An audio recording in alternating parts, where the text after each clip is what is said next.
Hi, I'm Steve, and I watch a whole lot of movies. In fact, I just saw one called Duke of Burgundy. It is the third feature by Peter Strickland, the guy who became known for his film Barbarian Sound Studio, a movie clearly influenced by Giallo cinema, a horror movie of sound.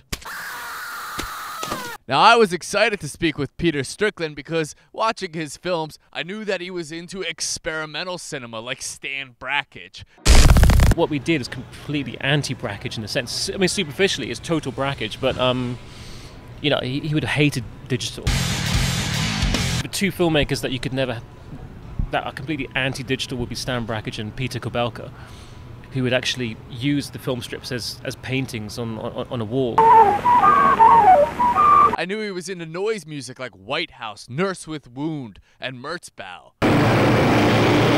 Sound plays a huge, vital role in a Peter Strickland film, and hopefully that persists throughout his career. While the style of his storytelling may change, the way he works with audio and soundscapes needs to remain. Films like Duke of Burgundy end up becoming stylistically controversial, which is ridiculous to me.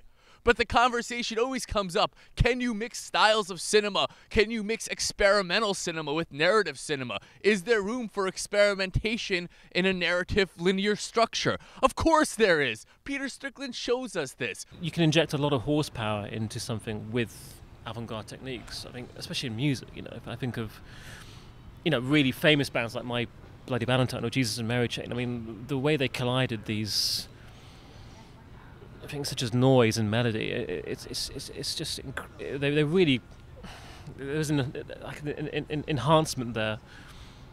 It's not like trying to kind of do this crossover thing. I mean, I'm not into crossover.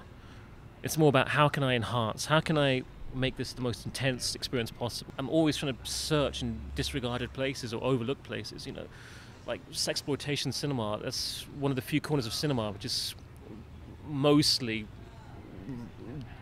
seen as disreputable, you know, but there's some amazing pockets within those, especially when you think that the producers, all they cared about was the sex scenes. Let's get the money shots in, but I didn't give a damn about the rest of the film. So the filmmakers were kind of free to do what they wanted, and then that's when you find really miraculous portals that you can go into. At the heart of Duke of Burgundy is an extremely touching story of love and the lesbian couple testing the limits of that love through discipline, BDSM, in the most endearing possible way. And with a very touching butterfly metaphor.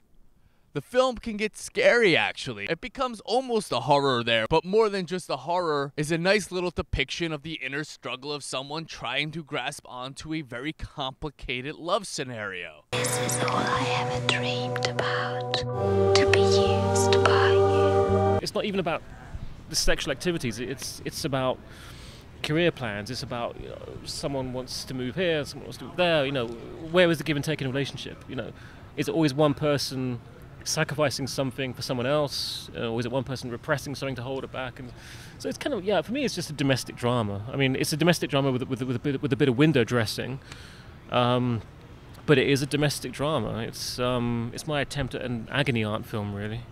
3 films in, and I tell you what, the man is an auteur, and I look forward to the next Peter Strickland film, and I hope to talk to him again. But hey, as far as we go, as far as you and I are concerned, I'll see you next time. As long as I'm yours, I remain